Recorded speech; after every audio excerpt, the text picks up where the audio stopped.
오늘 2025년 추수감사절 전도축제에 나오신 여러분들을 진심으로 환영합니다. 지난 몇 주간 우리 성도님들이 광안교회 전도축제가 있으니 가보자 초청을 하셨을 것이고, 그래서 몇 분이 오신 줄로 압니다. 주님의 사랑으로 축복합니다. 오늘 이 시간을 위하여 많은 분들이 사랑의 수고와 노력을 하셨습니다. 진심으로 감사드리고 주님께 영광과 찬양을 드립니다. 우리 만남은 우연이 아닙니다. 왜냐하면 우리 교회 성도님들이 여러분을 위하여 기도하고 있고, 여러분을 우리 교회에서 만나고 싶어하는 간절한 바람이 있었기 때문이었습니다. 그런데 우리보다도 더욱 여러분을 만나고 싶어하는 분이 계십니다. 바로 예수님이십니다. 오늘 이 예배를 통하여 예수님과 만남을 갖게 되고 여러분의 인생 중에 최고의 만남이 되시길 바랍니다. 행복한 만남, 인생에서 잊어져지지 못할 귀한 만남이 되시길 바랍니다. 오늘 교회에 오실 때는 만 가지 생각을 가지고 왔겠지만, 교회 문을 나설 때는 참 기쁨과 행복을 가지고 돌아가게 되시기 바랍니다. 예수님으로 말미암아 앞으로 남은 여러분의 인생에 복된 삶이 펼쳐지게 되시기를 주님의 이름으로 축원합니다.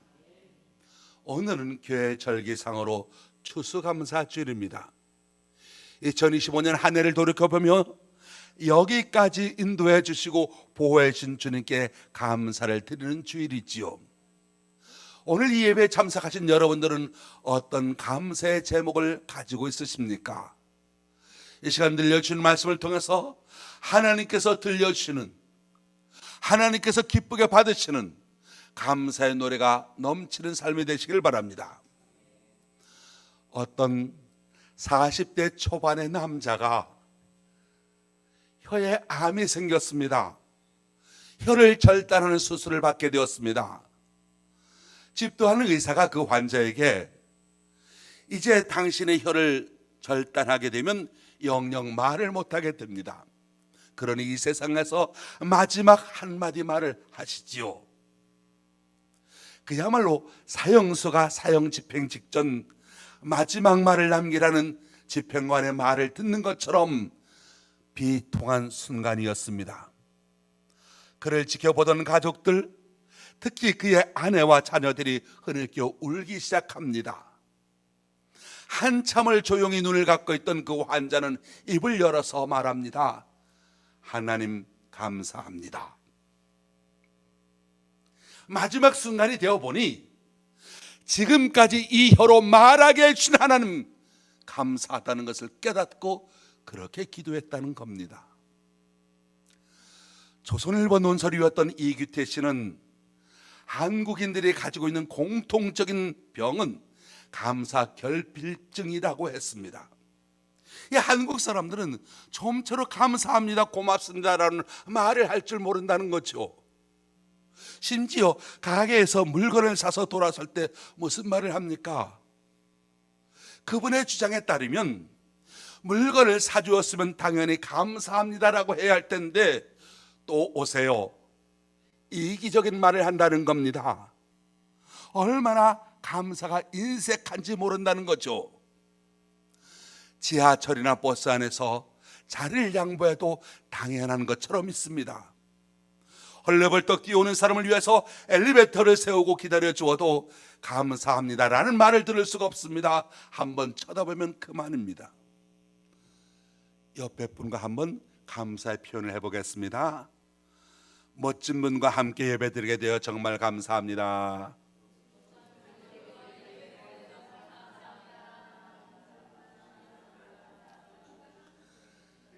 그렇게 말씀해 주시니 영광입니다.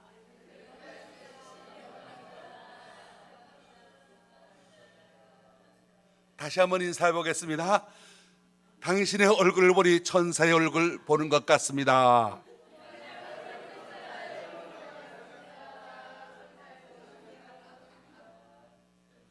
그러면 뭐라고 해야 되겠어요? 해보세요. 그래요. 그렇습니다. 감사는 표현하면 할수록 상대방을 기분 좋게 합니다. 감사를 하면 할수록 더욱 커집니다. 마음의 기쁨이 넘칩니다. 오늘 성경 말씀은 우리를 향하여 너희는 감사하는 자가 되라, 하나님 아버지께 감사하라 명령하고 있습니다. 골로새서 2장 7절 믿음에 굳게 서서 감사함을 넘치게 하라 말씀합니다. 데살로니가전서 5장 18절 범사에 감사하라, 이는 그리스도 예수 안에서 너희를 향하신 하나님의 뜻이니라 말씀하고 있습니다. 에베소서 5장 20절 범사에 우리 주 예수 그리스도의 이름으로 항상 아버지 하나님께 감사하라 말씀하고 있습니다. 여러분, 왜 성경에서 이렇게 감사라고 강조하고 있을까요? 감사는 우리의 믿음의 척도요 열매이기 때문입니다. 감사는 구원받은 성도의 특권이기 때문입니다. 감사는 더 많은 하나님의 은혜를 받아 누리게 하는 축복의 통로이기 때문입니다. 그래서 믿음과 감사는 정비례합니다. 믿음이 있는 만큼 감사할 줄 알게 되고, 감사하는 만큼 또한 믿음의 사람이 되어져 가는 것이죠. 그 사람의 믿음이 얼마나 좋은지 안 좋은지 알아볼 수 있는 건 그 사람이 평소에 얼마나 감사하며 사는지 보면 알 수가 있습니다. 그래서 가장 위대한 믿음은 범사에 감사하는 믿음입니다. 기쁜 일이 있든지 슬픈 일이 있든지, 일이 잘 풀리든지 안 풀리든지 범사에 감사하는 것이 최고의 미덕이요 최고의 믿음입니다. 범사에 감사할 때 축복이 있고 기적이 일어납니다. 감사가 메마른 삶, 그것은 바로 저주요 지옥 같은 삶이 됩니다. 오늘날 많은 사람들이 그래도 옛날 사는 사람보다도 경제적으로 훨씬 풍요로운 삶을 누리면서도 감사하지 못하는 이유가 어디에 있을까요? 첫째, 은혜를 모르니 감사하지 못합니다. 부모님의 은혜를 깨닫지 못하니 불효자가 되는 것 아니겠습니까? 은혜를 깨닫지 못하는 아들 부효자이지 않겠습니까? 친구의 은혜를 알지 못하면 배은망덕한 자가 됩니다. 하나님께서 베풀으시는 은혜를 알지 못하면 어리석은 자가 됩니다. 모든 것이 은혜임을 깨달으면 깨달을수록 그 사람은 더 많은 감사가 있게 됩니다. 당연한 것처럼 여기게 되니 감사가 메말라져 가는 거죠. 그래서 성경은 범사에 감사하라, 이것이 바로 하나님의 뜻이니라 말씀하고 있습니다. 모든 것이 은혜임을 알고 어떤 일이든지 감사함으로 살라는 명령의 말씀이지요. 두 번째, 교만하면 감사하지 못합니다. 내 마음속에 교만이 가득 차 있으면 감사의 마음은 자라지 못합니다. 무엇을 하든지 내가 잘해서, 내가 고생해서, 내가 노력해서 이루어졌다 생각을 하게 되니 감사할 줄 모르는 거죠. 그래서 나는 부모도 없이 자수성가했다, 나는 자수성가했다는 사람 참 조심해야 합니다. 교만은 감사를 도둑질하게 만드는 중요한 무기입니다. 교만한 자는 모든 공을 자기에게로 돌리기 때문에 감사가 필요치 않습니다. 그런데 겸손한 자의 입술에는 모든 것이 다 은혜요 주님의 사랑임을 고백이 차고 넘치게 되는 것이죠.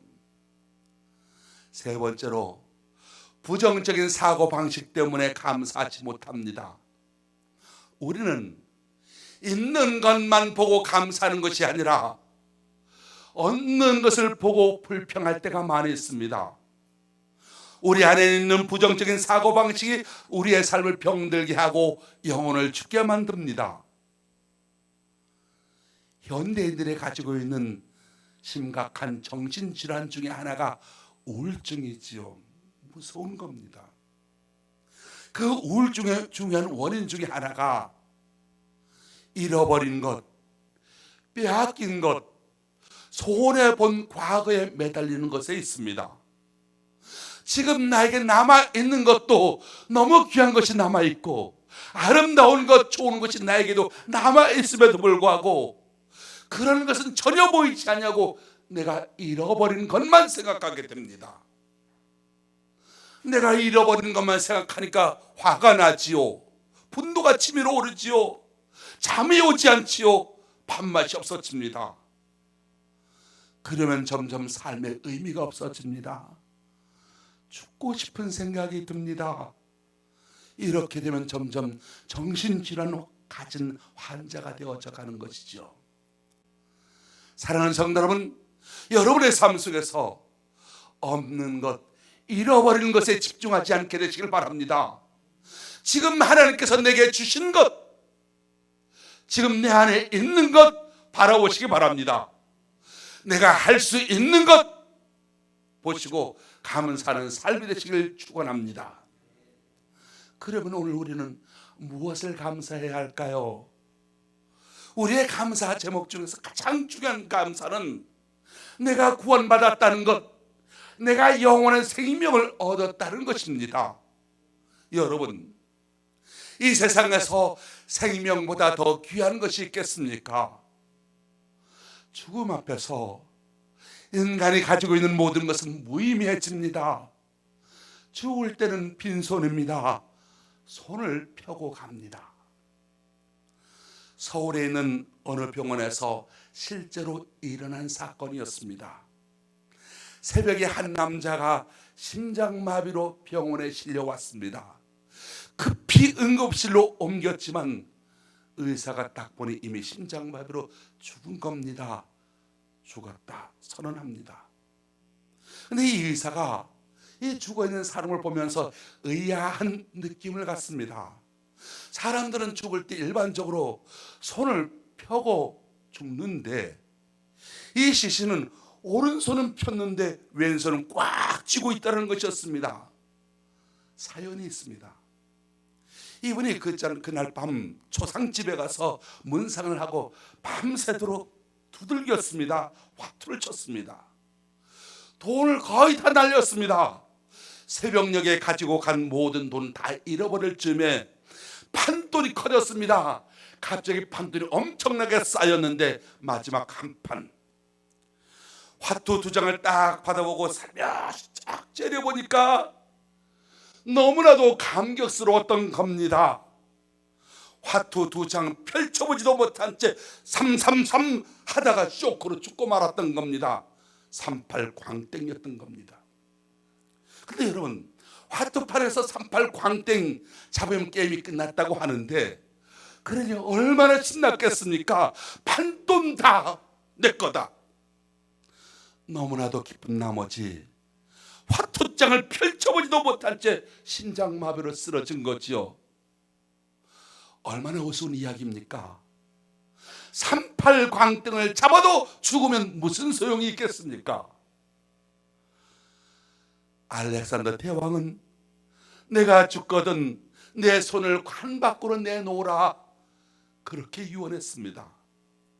아무리 세계를 제패한 왕이라 한다 할지라도 죽으면 빈손으로 간다는 것을 교훈하기 위해서지요. 아무튼 우리 인생은 다 죽습니다. 어떤 분은 병들어 죽습니다. 어떤 분들은 노약해서 죽습니다.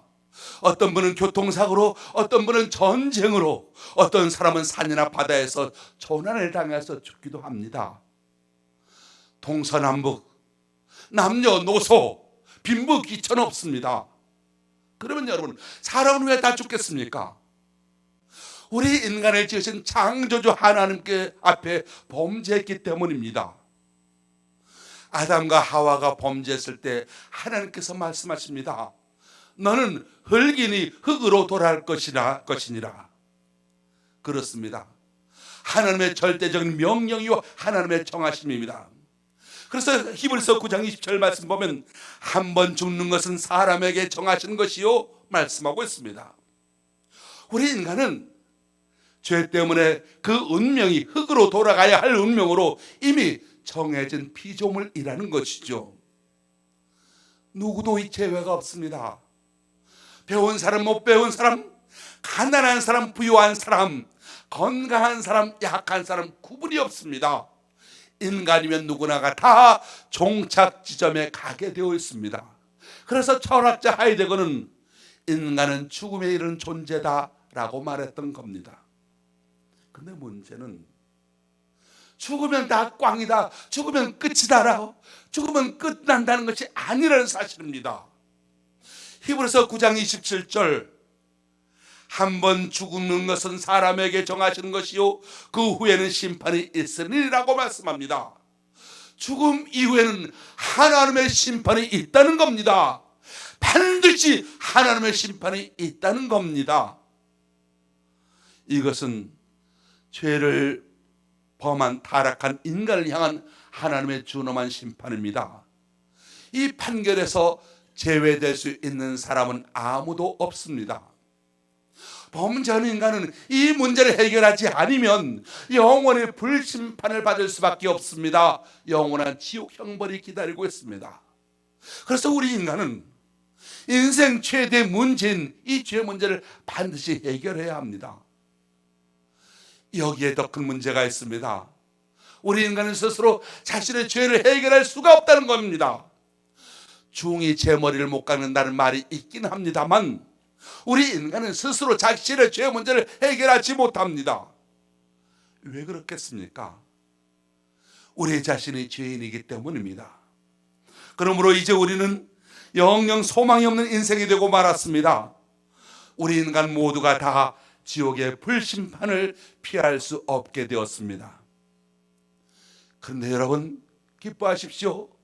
우리에게 복된 소식이 들려왔습니다. 죄 때문에 영원한 심판을 받아야 할 우리를 구원해 주시기 위하여 하나님께서 독생자 예수 그리스도를 이 땅에 보내주셨습니다. 예수 그리스도, 그분이 우리의 죄를 대신 지고 십자가에서 죽으셨습니다. 이제 나를 대신해서 십자가에서 죽으신 예수 그리스도를 믿기만 하면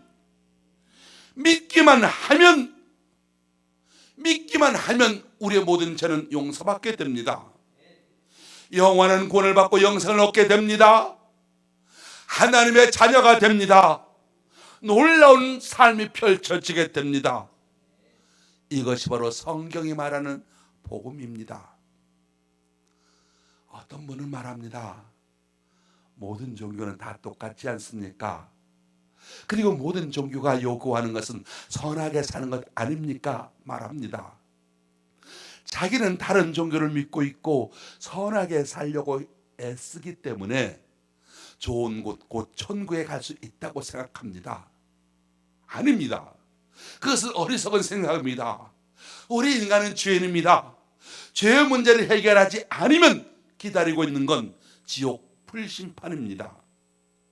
저와 여러분이 예수님을 꼭 믿어야 하는 이유는 무엇이냐?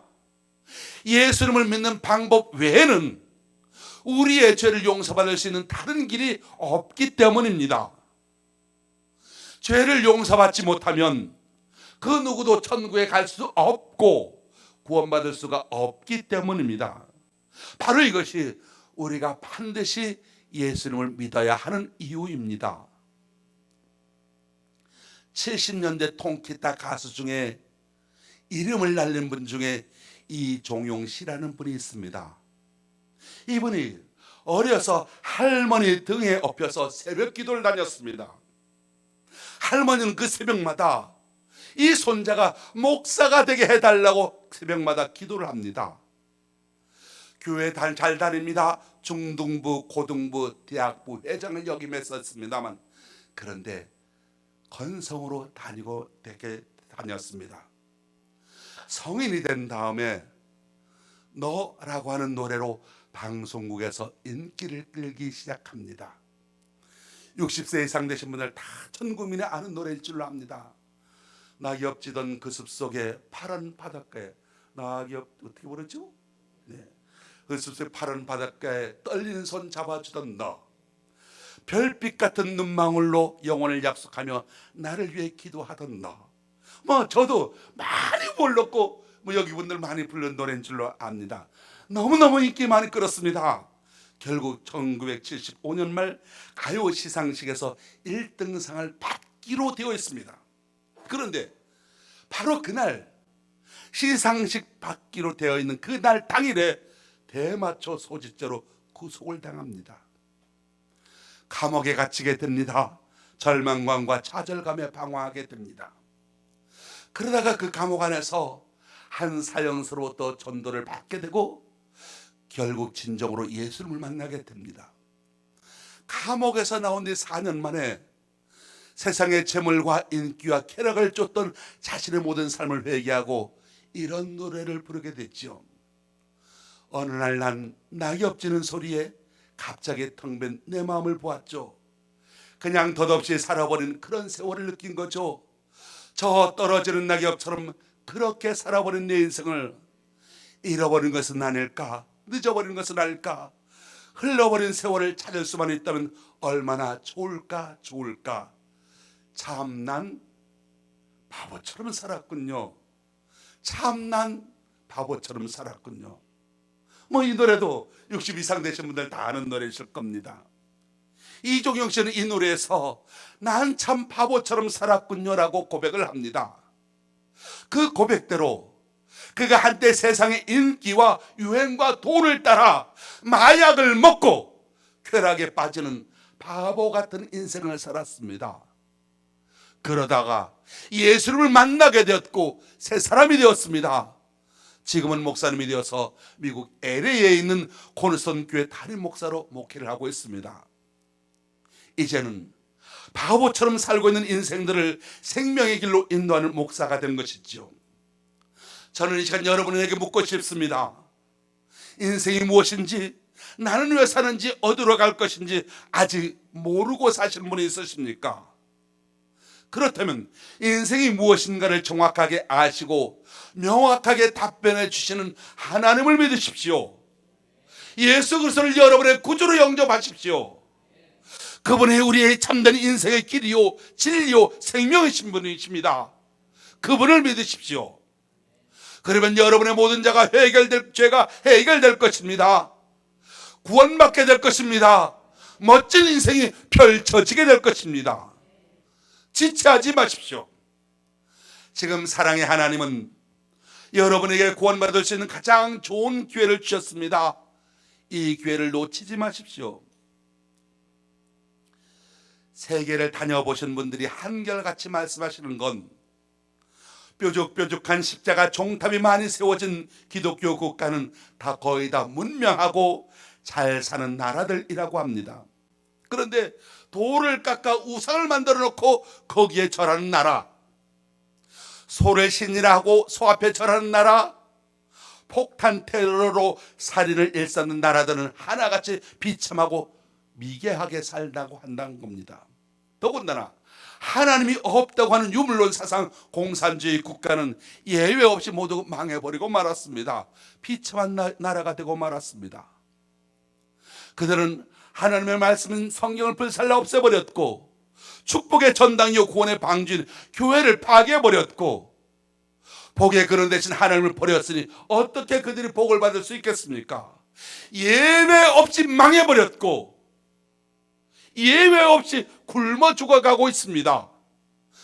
교회가 없는 북한이 그렇지 않습니까? 지금 그들이 어떻게 살고 있습니까? 그러나 하나님을 경외하고 예수님을 잘 믿는 나라들은 한결같이 잘 사는 나라가 되어가고 있고 문명국가가 되었다는 것입니다. 문화와 과학이 발달된 나라들 다 기독교 국가들이지요. 성경은 분명히 말씀합니다. 내가 내 하나님 여호와의 말씀을 삼가 듣고 내가 오늘날 내가 네게 명하는 그 모든 명령을 지켜 행하면 내 하나님 여호와께서 너를 세계 모든 민족 위에 뛰어나게 하실 것이라 말씀하십니다. 내가 내 하나님 여호와의 말씀에 순종하면 이 모든 복이 내게 미치겠다 말씀합니다. 성읍에서도 복을 받게 하시고 들에서도 복을 받게 하시고 내 몸의 소산과 내 토지의 소산과 내 짐승의 새끼와 우양의 새끼가 복을 받을 것이라 말씀합니다.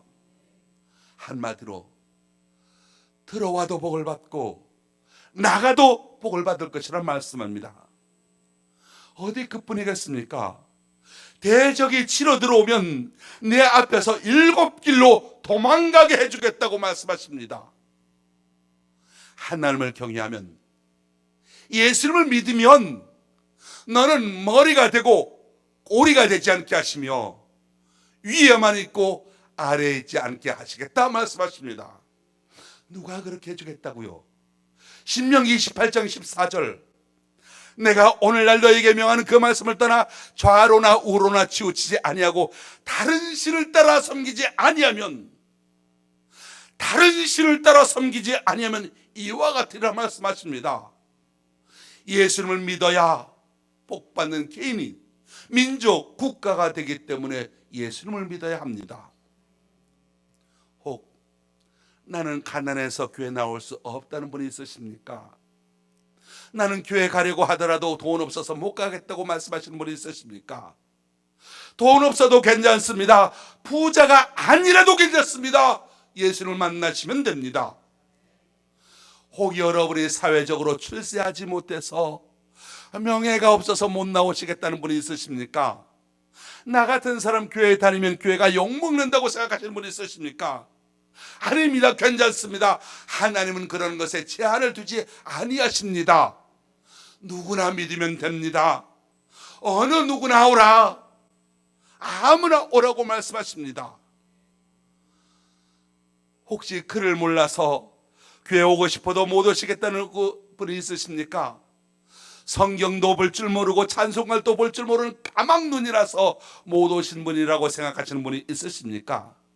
초등학교도 못 나와서 못 오신다고 하시는 분이 있으십니까? 아닙니다. 괜찮습니다.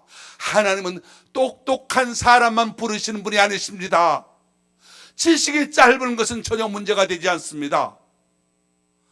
우리의 참구조가 되시는 예수님은 누구라도 누구든지 만나주시는 분이십니다. 우리 광안교회도 그렇습니다.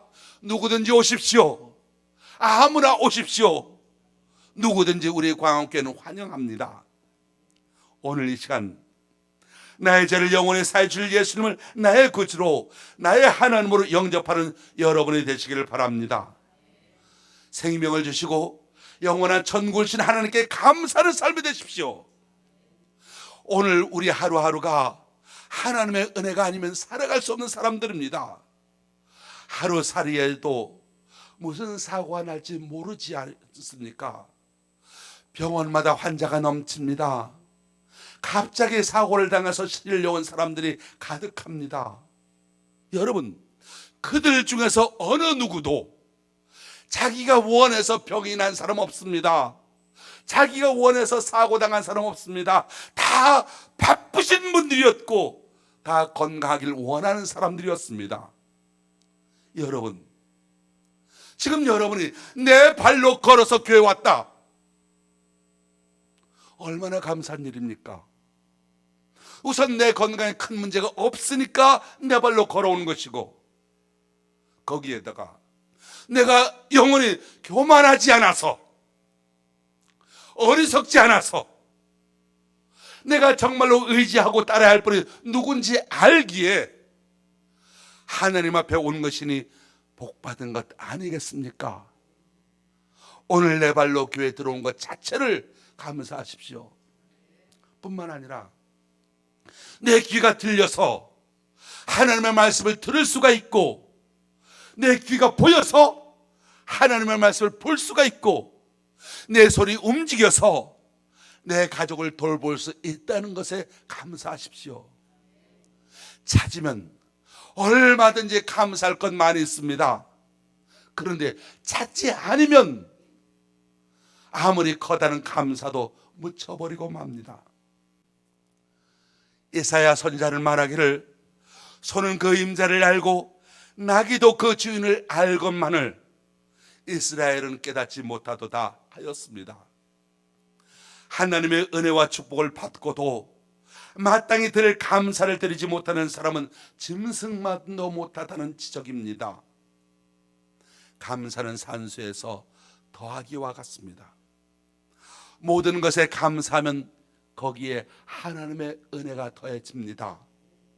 반대로 원망과 불평은 빼기와 같아서 있는 것까지 빼앗기게 됩니다. 감사하는 사람은 점점 더 풍성한 삶을 살게 됐지만, 원망하고 불평하는 사람은 점점 없어지고 빼앗겨지는 삶을 살아서 결국은 불행해질 수밖에 없게 됩니다. 성경은 말합니다. 아무것도 염려하지 말고 오직 모든 일에 기도와 간구로 너희 구할 것을 감사함으로 아뢰라. 그리하면 모든 지각에 뛰어난 하나님의 평강이 그리스도 예수 안에서 너희 마음과 생각을 지키시리라. 감사함으로 하나님께 나아가는 자에게 주님께서는 평강의 복을 주십니다. 마음과 생각을 지켜주십니다. 우리 삶의 모든 것을 환난 가운데서 보호하여 주십니다. 모든 일을 형통케 하십니다. 이런 노래가 있습니다. 우리가 다 아는 노래지요. 같이 한번 불러보겠습니다. 날 구원하신 주 감사, 모든 것 주신 감사.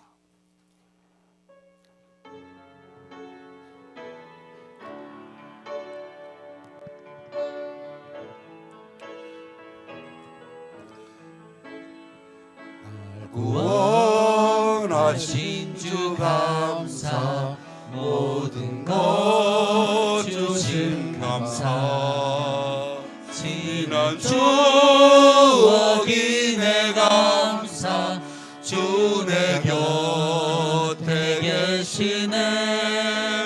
향기로운 봄철의 감사, 외로운 가을 날 감사, 사라진 눈물도 감사, 나의 영혼 평안해.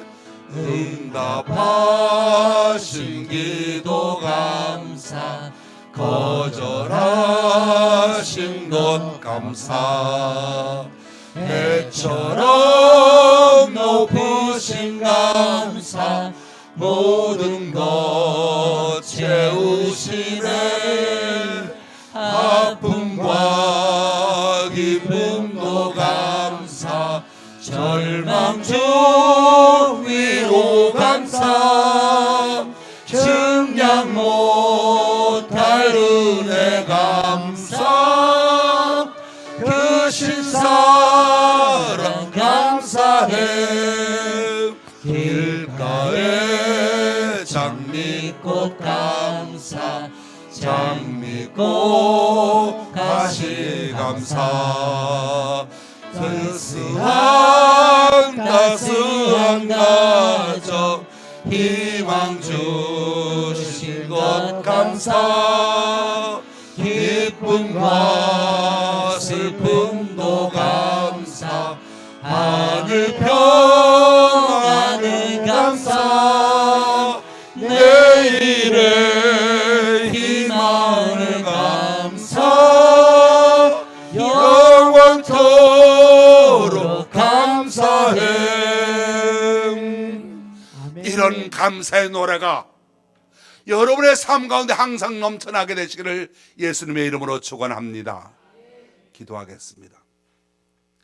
전능하신 하나님, 이 세상에 우리를 살게 하신 것 감사합니다. 범사의 하나님의 은혜와 사랑에 감사하고 감동하고 감격하고 감탄하는 삶이 되게 하여 주옵소서. 힘이 들고 어려워도 찬송하며 하나님께서 그럼에도 불구하고 이기게 하실 것을 믿고 낙담하고 절망에 빠지지 않도록 붙잡아 주옵소서. 안 되는 것, 없는 것, 부족한 것만 생각하는 자가 아니라 그럼에도 불구하고 함께 하시고 여기까지 인도하신 하나님께 감사하는 성도들 되게 하여 주옵소서. 힘들고 어려워도 답답한 일을 만나도 그것이 오히려 내가 세상 사는 이유인 것을 깨닫게 하여 주옵소서. 세상 바람 부는 대로 떠밀려 살아가는 인생이 아니라, 세상 파도에 떠는 자가 아니라 독수리 날개치며 올라가듯 세상을 다스리고 정복하여 세상을 끌고 가는 믿음의 사람 되게 하여 주옵소서. 오늘 말씀 귀로만 듣고 가는 사람이 아니라 말씀을 가슴에 품게 하여 주옵소서. 예수님의 이름으로 기도합니다. 아멘. 331장 찬송하겠습니다.